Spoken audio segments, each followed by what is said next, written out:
T-minus 10 seconds.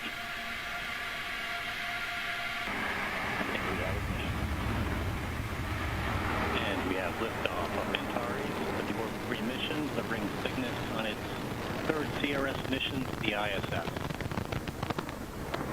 Got main engines at 108%. Avionics power nominal.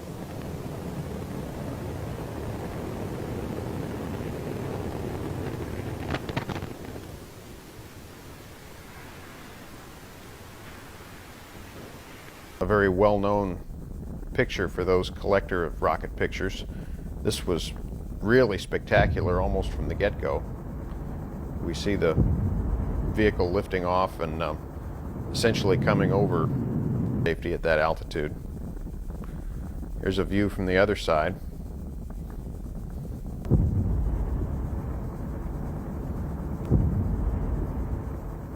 And the United States promptly announced them. The first and most spectacular of these was Vanguard at the end of 1957. There were other Vanguard failures. All achieved takeoff, but trouble occurred either in the second or third stages.